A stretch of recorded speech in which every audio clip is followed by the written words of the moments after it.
अभी हमें ज्वाइन किया जी ज़ारा हन्नान साहिबा ने, मेरी बड़ी बड़ी प्यारी दोस्त हैं और शादी के बाद ज़रा गुम हो गई, मिलती नहीं है, बड़ी मुश्किल से आज मेरे हाथ आई हैं। तो इनसे मैं जानूंगी कि उम्र खानादारी जो है वो कैसे चल रही है, शादी के बाद की ज़िंदगी कैसी। लेकिन बतौर बिजनेस वुमेन जो चैलेंजेस रहते हैं ख़वातीन को, क्योंकि एक मेल डोमिनेंट सेक्टर है, वहाँ पर जो अपॉर्चुनिटीज़ मर्द हजरात के लिए मौजूद हैं वो मकामी अफसोस है कि ख़वातीन को उस तरह से नहीं दी जाती हैं। तो उस पर हम बात करते हैं। Zara, welcome to the transmission, कैसी हैं आप? मैं शुक्र अल्लाह का ठीक हूँ, आप बताओ। अल्हम्दुलिल्लाह। ज़ारा, सबसे पहले तो मैं ये जानना चाहती हूँ कि आपने माशाल्लाह एक अपने रेस्टोरेंट की बुनियाद रखी, बड़ा अच्छा उसको रन किया, उसके अलावा एक सैलून भी आप चला रही हैं। तो मैं ये जानना चाहती हूँ कि ख़वातीन को फील्ड में ग्राउंड रियलिटीज़ क्या हैं, किन मसाइल का सामना रहता है इक्वल अपॉर्चुनिटीज़ गेन करने में? सबसे पहले अफसोस की बात यह है कि हमें आज भी इस जदीद दौर में वुमेन के हुकूक के लिए बात करनी पड़ रही है। हालांकि वुमेन के हकूक़ जो हैं वो हमें तो 1400 साल पहले ही हर चीज़ बता दी गई है, उसके बावजूद भी आज हम फाइट कर रहे हैं। और जब मैंने स्टार्ट किया था अपना करियर तो तब भी बहुत जगह पे इवन के घर से ही स्टार्ट हो गई थी वो चीज़ें कि हमें फेस करनी पड़ी, आपके घर से शुरू हो जाती है, कि आपको फाइट करनी पड़ती है, समझाना पड़ता है, उनको बताना पड़ता है कि नहीं हम कुछ गलत नहीं है, ये अगर हम कुछ करना चाह रहे हैं तो वो घर से ही स्टार्ट हो जाता है।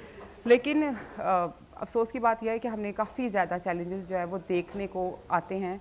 और उसमें मुझे सबसे ज़्यादा जो चीज़ लगती है ना, वो लगता है कि जो मर्द हजरात है ना, उनको शायद बताया नहीं गया कि औरत की किस तरह रिस्पेक्ट की जाती है, औरत को किस तरह आसानियाँ उनके लिए पैदा की जाएं। तो वो सब चीज़ें जो है ना, मुझे लगता है कि शायद वो जो माँ जो है माँ को बतानी चाहिए, या जो भी उनके सोसाइटी के जो लोग हैं उनको बतानी चाहिए, तो वो उस तरह से वो डिलीवर नहीं उनको उनके दिमाग में कर पाते, तो जिसकी वजह से हमें बहुत सारे मसाइल का सामना करना पड़ता है। तो जब बिज़नेस भी जब मैंने स्टार्ट किया है तो इसी वजह से किया है कि मुझे जॉब नहीं करनी, मुझे किसी के अंडर काम नहीं करना, मुझे किसी की बात नहीं सुननी। चलो मैं जॉब अपना काम करती हूँ ताकि मैं होल्ड करूँ। मैं हर किसी को होल्ड करने का जो है ना वो हक है, इख्तियार है। तो ये है कि उसके बाद चीज़ें काफ़ी बेहतर मुझे लगी कि हाँ, जब इंसान फाइनेंशियली जब इंडिपेंडेंट होता है ना, क्योंकि औरत इंडिपेंडेंसी के पीछे क्यों भाग रही है, इस वजह से क्योंकि वो चाहती है कि मुझे भी माशरे में वही इज्जत मिले। ये भी ऐड कीजिएगा कि एक औरत के लिए घर और कारोबार संभालना किस हद तक मुश्किल है?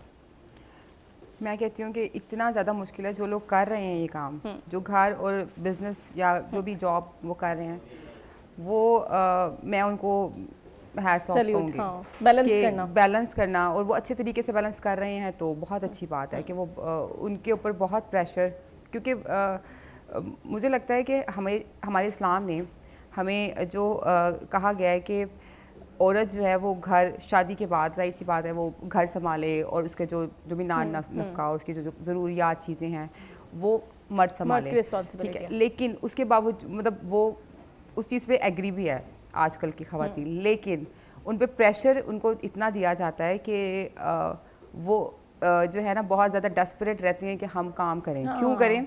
क्योंकि उनको फील हो रहा होता है कि वो उनको उस तरह से रिस्पेक्ट या कहीं ना कोई एलिमेंट इस तरह से वो फेस कर रही होती हैं कि जिसकी वजह से हर टाइम उनको ये रहता है कि हमें कुछ करना चाहिए। जो भी ख़वातीन घर में बैठ के अपने बच्चे पाल रही हैं, अपने घर को देख रही हैं, वो बहुत बड़ा काम कर रही हैं। मैं कहती हूँ कि मैंने एक्सपीरियंस किया है तो मुझे एहसास हुआ है कि ये सबसे मुश्किल जॉब है जो माएँ जो हैं वो अंजाम दे रही होती हैं।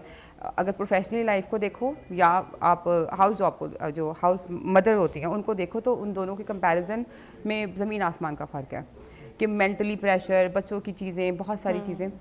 तो जो ख़वातीन हैं उनको मैं कहती हूँ कि करना चाहिए कुछ ना कुछ, लेकिन बहुत मुश्किल काम है, बहुत मुश्किल काम है। जो ब्यूटिफिकेशन का सिंबल एक औरत को बना दिया गया ना, ये बहुत बड़ी नाइंसाफ़ी होती है उसके साथ। आप इस पे अपना कोई पॉइंट शेयर करना चाहती हैं? ये बात ये करना चाहती थी, ये जो लिबरलिज्म की तहरीक और फेमिनिज्म की तहरीक की बात हो रही थी वो इसके भी खिलाफ है, इसीलिए हमेशा कि ये एक तरह से एक्सप्लॉयटेशन है औरत को स्टीरियोटाइप करके कि वो बस अच्छी प्यारी खूबसूरत लगे और एक वही इन्होंने जैसे कहा था कि खामोश रहे और एक कमोडिटी की तरह नज़र आए, बजाय इसके कि वो एक ह्यूमन बीइंग की तरह पार्टिसिपेट करे और हिस्सा डाले।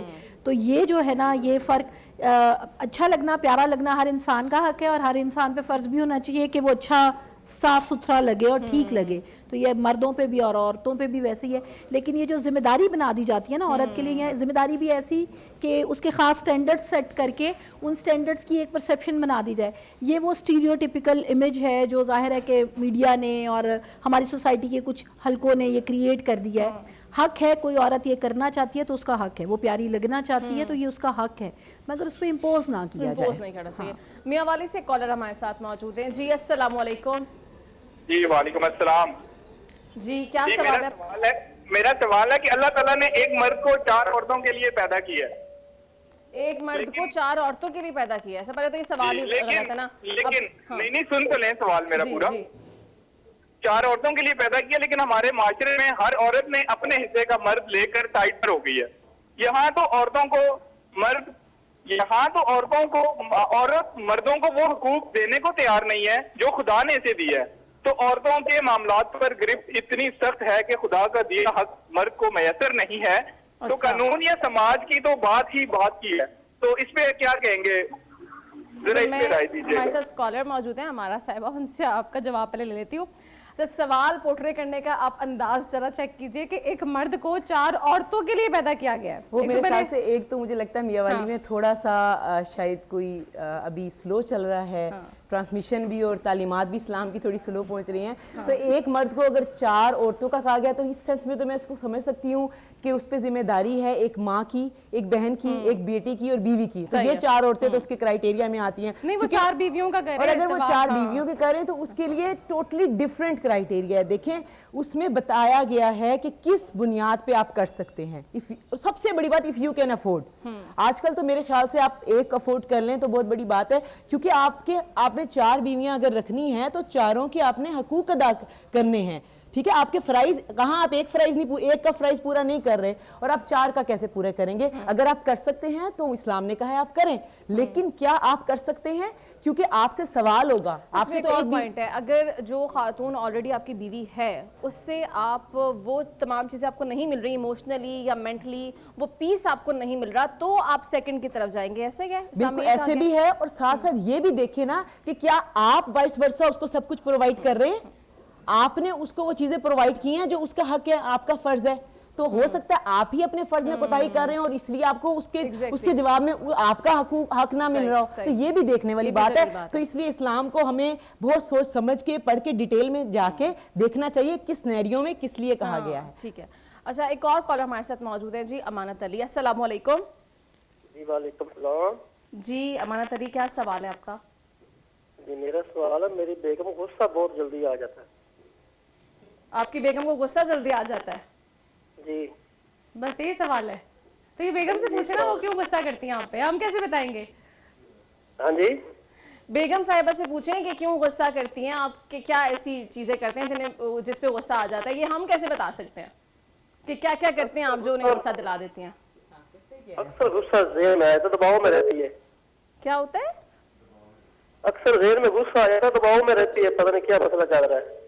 अच्छा जी, अब ये बेगम से नहीं पूछना कि आप ज़हनी दबाव का शिकार क्यों हैं या मुझ पे गुस्सा क्यों कर रही हैं, क्या ऐसी चीज़ें। आजकल के तो दिन ऐसे हैं कि रमज़ानुल मुबारक है, रोज़ा रख के तो हर कोई थोड़ा परेशान होता है और रोज़े की जिम्मेदारी भी यही है कि रमज़ान में तो गुस्सा अपना रोका जाए और कम किया जाए। तो हम तो उन्हें सिर्फ यही कह सकते हैं इनकी बेगम को, अगर वो सुन रही हैं, कि वो ना किया करें गुस्सा और कम किया करें। ना क्या करें, अगर कुछ करना ऐसा तो करते पड़ता हुए होगा आप उन्हें, माफ कर दिया करें। इनकी बात सुन के लग रहा है कि उन्हें करना तो पड़ता होगा मगर कम करें। एक कॉल इनकी वाइफ की भी लेनी चाहिए ना कि उनसे पूछा जाए कि गुस्सा आता है किस बात से। प्रोडक्शन टीम से अगर उनसे राब्ता हो जाए तो हम उनका भी मौक़िफ़ जान लें, देखिए जी क्या ऐसी हरकत कर रहे होते हैं वो जो आपको गुस्सा आ जाता है।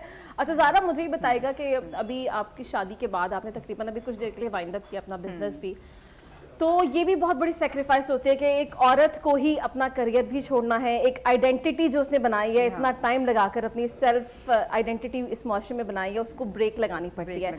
उस दौरान वो बहुत सारी चीज़ों से गुजरती है, मेंटल प्रेशर होता है, एंजाइटी डिप्रेशन का भी सामना होता है, उसको डील करना भी वहाँ पे भी वो अकेले मौजूद होती है। तो वो कैसे मैनेज होता है?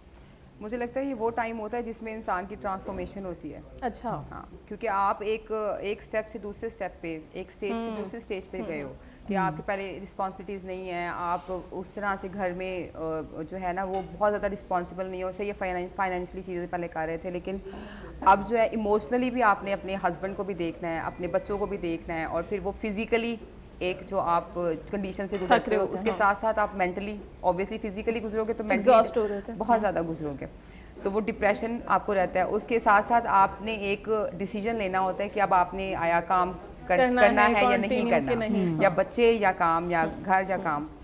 तो उसमें एट द एंड बहुत ज़रा प्रेशर बहुत ज़्यादा दिमाग पे हर टाइम रहता था, और वो आप किसी से डिस्कस नहीं कर सकते, क्योंकि दूसरा बंदा जब वो अपने वो तो जो दूसरे लोग होते हैं ना, वो तो ये कहेंगे कि ठीक है बच्चे संभालो, हाँ, घर सब संभालो, करते हैं, आप कौन सा अनोखा काम तो कर क्या रहे हैं। हुआ। लेकिन जाहिर सी बात है वो फिर एक डिसीजन लेना होता है वो औरत को, और ज़्यादातर माएँ जो डिसीजन लेती हैं वो यही सोच के लेती हैं कि जाहिर सी बात है उनके लिए वो प्रायोरिटीज़ फिर वो सेट करती हैं, तो प्रायोरिटीज़ उनके लिए बच्चे ही, फैमिली ही एट द एंड वो निकलती है, और वो फिर प्रायोरिटी मैंने भी बच्चों को ही दी फिलहाल तो, और आगे भी वही रहेंगे। लेकिन यह है कि फिलहाल जहाँ पे कहते हैं ना अक्लमंद इंसान वही होता है जो वो करे जो ज़रूरी है, वो ना करे जिसकी ख्वाहिश है, तो ख्वाहिश इंसान को औरतों को छोड़नी पड़ जाती है बहुत ज़रूरी जगह पे। कामों का इंतखाब पहले करना